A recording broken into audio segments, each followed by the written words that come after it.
You read the title of the video correctly. So before you ask, yes, I do genuinely think that Zhu Yuan is the first coming out agent that deserves your free-to-play pools, more than previous agent and upcoming future agents. My name is Faden Gray, and from a perspective of a free-to-play player, I'm going to talk about why Zhu Yuan is the first agent which is safe to pull.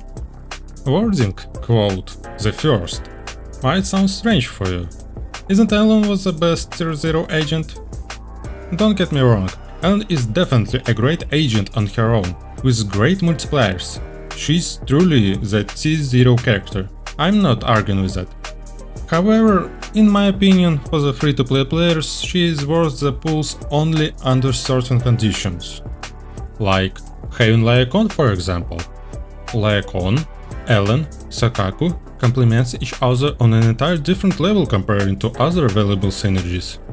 Specifically, ice damage resistance decrease from Laekon, attack bonus transfer and ice damage bonus from Sakaku, additional ice damage from Ellen herself. I can make a bet, this team won't be power capped in a significant way for a year at least. Assuming of course that hoovers won't lose their minds and won't push Emanator/Archon level agents every 2 patches. What about the second condition? Let's be honest, not many players are bothering themselves with the pool planning. Ellen was the easiest choice for players who wanted to have a good time right now, at the moment. This strategy is totally viable. You can experience a new game launch only once. Desire to start a new game with a strong team which is literally destroys anything on their way is totally understandable. I can only support decision to take this route. The final condition is… come on, you know it, I know it, everybody knows it. If you can just swipe for every character, you will swipe. Just grab any call agent at this point. The main difficulty you may encounter is a shortage of in-game resources, but the battle passes pretty much will cover it, probably. So, why Zhu Yuan is better value for free-to-play players?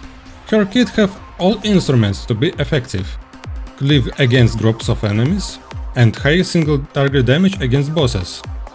Her combat mobility with the fact that she is a range unit provides almost 100% uptime.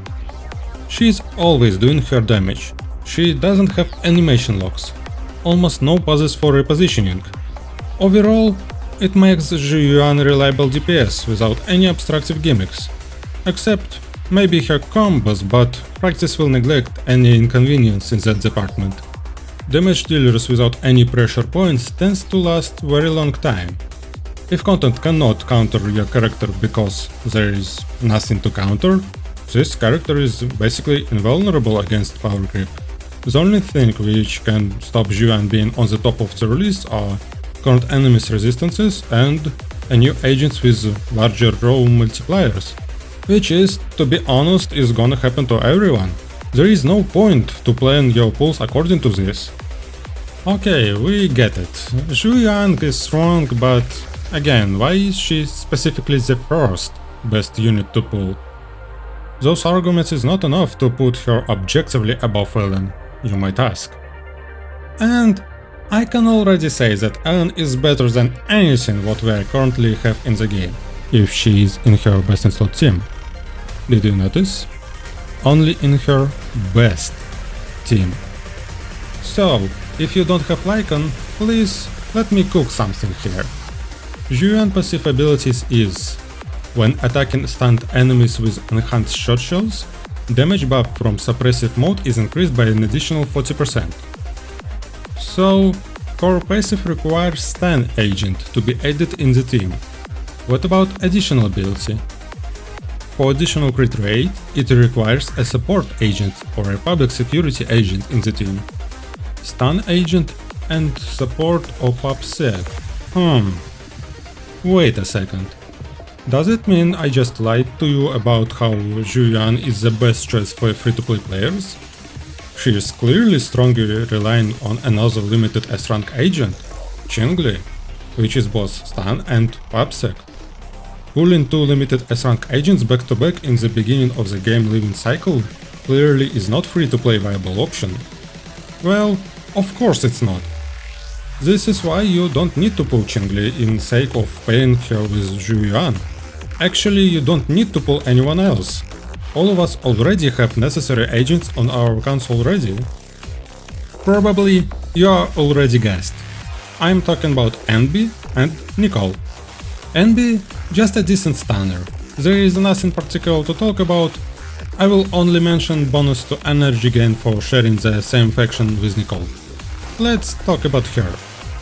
She is literally why we are gathered here all. Firstly, her passive. It activates for sharing the same damage type with Zhu Yuan. It means we are totally okay with changing Enby for a different stunner in the future. Very convenient, especially for us free-to-play Andes. So, what is this passive actually does? Nicole, with her special attacks, straight up cuts enemy death by 40%. And your team additionally makes 25 more ether damage against said enemies. It's huge. Nicole makes for Zhu Yuan the same thing that Sokaku makes for Ellen. Or maybe even more if enemy defenses will start crushing the roof. And the best part is, potential of this team is not locked behind standard units, which we will obtain from the selector not very soon for sure. Who knows, maybe you will get lucky with Qingyi on the second banner. Or there will be another strong stunner in the future. So, all of us basically already have the best team for Zhu Yuan. Potential for this team is not limited with standard A-strong agent, which is very challenging to get. From this point, Zhu Yuan's team can become only stronger comparing it to best Ellen's team, which is essentially have higher floor but lower roof. Okay, but what about future options? Maybe they will be better. Maybe they will power creep both Ellen with Zhu Yuan, and you're a damn best who advertising the new agent without any knowledge what will come next, you might also ask. Well, truth to be told, all our knowledge about power creep comes down to two things.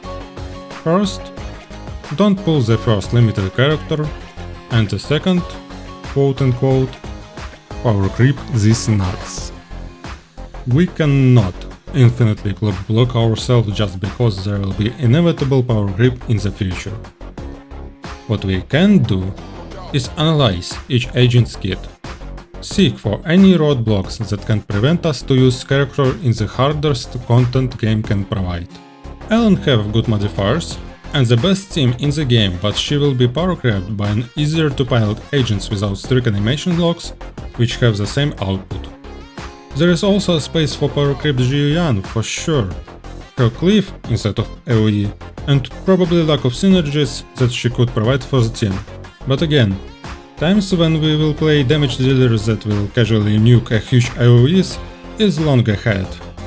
At this moment, we know about Zed and Jane Doe. The first one is carrying a shield, so it's an auto-skip.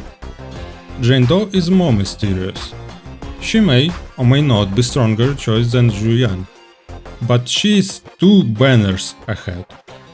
Please, don't get me wrong. I'm not talking about the strongest character ever to pull. I am talking about the optimal character to pull, and it is still Zhu Yuan. The final reason why is it's our last chance to get strong main DPS, that capable to carry the game without any struggle and without having any flaws that can ruin her in the future. Next agent is a stun agent, where I cannot rely on her damage. And later, after Qingyi, there'll probably come Anomaly unit. Because I can't believe Hoyo will pull out just 3 straight DPS almost in a row. Jane Doe is probably going to be Anomaly agent, which gameplay style will not click for everyone. I'm not even talking about any future-proof potential of this unit. Anomaly reactions is uncharted territory at this moment. So, let's come to some conclusions, shall we? TLDR, I am strongly recommend pulling for Zhu Yuan if you don't have a strong DPS, and you want to finally have some fun in the game. Zhu Yuan feels really fun and dynamic, On the contrary, waiting 2 banners on a A-rank units is gonna be a pain. Anyway, it's a decision that everybody is going to make for themselves. Me personally, I am kinda okay to play passively. To skip some Shu defense, to delay all the difficult content. My personal goal is to complete Anomaly team, but it's just me. Are you planning to pull Zhu Yuan or to wait for an entire 2 banners from now? Or maybe you have different strategy? Please share your opinion in the comments. It's not only about video promotion, I am genuinely interested in your plans for the game. There is a large room of discussion about different strategies. Ah yes, I almost forgot. What about weapon pulls? Just skip them. Yeah, it's just that easy. For free-to-play players we cannot afford to skip good agents in sake of making stronger existing agents. As always, if it is about your one and only waifu, then you do you, gang. Thank you for watching. This Yapfest was provided by me, Fading Grey. We will see in another video. Good luck, guys.